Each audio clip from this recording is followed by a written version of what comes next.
If you are looking for a planner for your homeschool, this video is for you.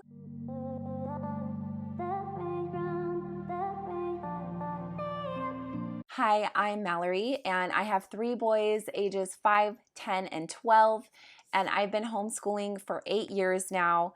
And today I just wanted to share with you my favorite planner to use in my homeschool. You may have heard of her company, Erin Condren, and I actually use the teacher planner as a homeschool planner. And this is bigger than the Life Planner if you are familiar with the Life Planner.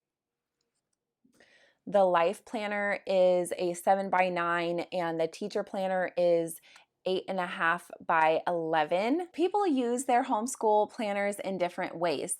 Some people like to pre-plan, and that's great. I pre-plan a few things, but on the daily and weekly entries, I fill in actually what we did that day. So for example, in the month at a glance view, and I love the monthly pages because this is great for pre-planning, and it's also great to see if your month is well balanced. So if you have a couple of field trips already scheduled and then some park days are scheduled or other field trips are scheduled for the same month, you can kind of see, okay, our month is kind of full. The other way I like to pre-plan on the monthly view is I will fill in our science lessons and also our history. So we like to use Beautiful Feet for our history curriculum. If you've never heard of it, I will put the link in the description box below. Basically, instead of using a history textbook, it uses living books. So I either order those directly from the website or sometimes I use my local library. It keeps me on track knowing which book we need, and also the month before I will look at that month at a glance page and know, okay, if I didn't buy that specific book from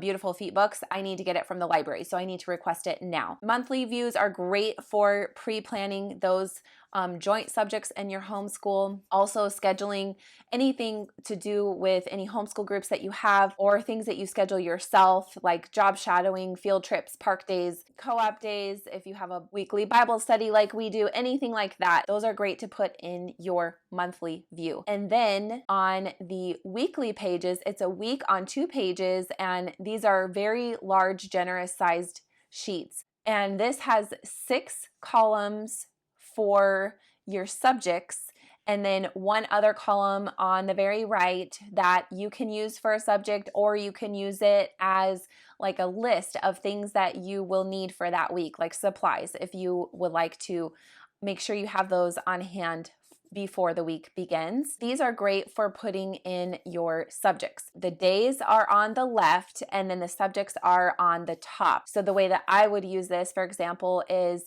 I would put math, language arts, science, history, and then maybe fine arts, and then like Bible, etc. And then I would use a different colored pen for each child. So my oldest, I might use a black pen, my middle a blue pen, and my youngest a red pen, so that I can put what they did for that particular subject on that day, and I know which child it was because I used that specific pen. And I will mention that Michael's has a planner in their Recollections collection, I believe it is. They're teacher planners, and they are very similar to the Erin Condren teacher planner, but I will say that the paper quality is much better on Erin Condren. Her colors, schemes are better.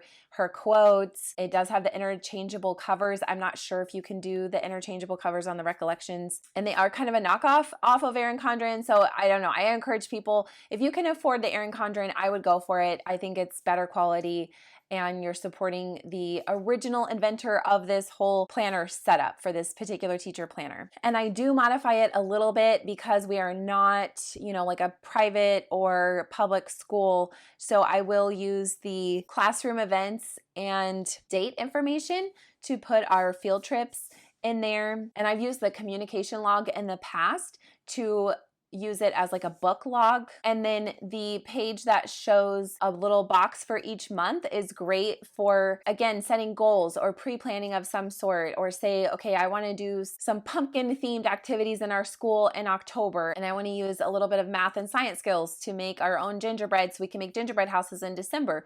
So this page can help you set goals or just be creative. And also at the start of the month, they give you a generous page where you can put goals, dates to remember. There's also a generous notes section. I will say though, if you are a private homeschooler, you have to keep track of your own attendance. So I guess one way you could do that is if you keep this planner for all of time, someone asked you if you have your attendance record, you could show them this book and they have to go through every day that you did school and see what you did. So I personally would always print a separate attendance sheet, one for each child. I would put the school year, and then I would check off every day that we did school, and if they had a sick day, I would notate that on there. Although you can still obviously do educational things even when the child is sick, especially if you're homeschooling. And that paper is what I would keep forever. That the attendance is one of the most important things that you need to keep as a homeschool mom. So I encourage you to do that separately, because you probably aren't going to want like 12 years of these planners in your storage area. So if at some point you want to ditch the planner years from now, if you don't need it, but you still have your attendance on a separate sheet, that's highly recommended. And she also includes some really beautiful, colorful stickers. And then there is a folder in the back that goes along with the color scheme that's just really pretty. And she also includes a sheet protector in the back where you can put something that you're going to reference, and you can pay for extra of those in the back if you would like to. And I really like homeschool planners because they can help you stay on track and encourage you, so you can look back and see all of the things that you've done, all of the field trips that you've done, all of the little worksheets and math chapters and tests that you've done. You can see the projects that you've done, and you can also see where, okay, we're a little bit lacking. We didn't do a whole lot of science last month, so we need to kind of step up the science or the history or whatever the case may be. It's just nice to have a record of what you did, because some days, let's face it, we feel like we are running around like a chicken with our head cut off, and we think, what did we even get done? I don't even know. So this shows you, oh, I did do things. We did all these subjects together, and it's rewarding. And also it does help to keep you on track. And having a beautiful planner like this will make you want to use it. You will want to go back and see what you had planned and carry it around with you. And you can customize it with the different covers and with the coil color, and you can even choose the inside color scheme this year as well. So they just do a top-notch job with these paper planners if you want to try that in your homeschool this year. And I will put all the links down in the description. And if you have any videos that you would like to see me do, please put your suggestions in the comments below. And if you found this video helpful, please hit the subscribe button and the notification bell. And thank you so much for watching. I will see you next time.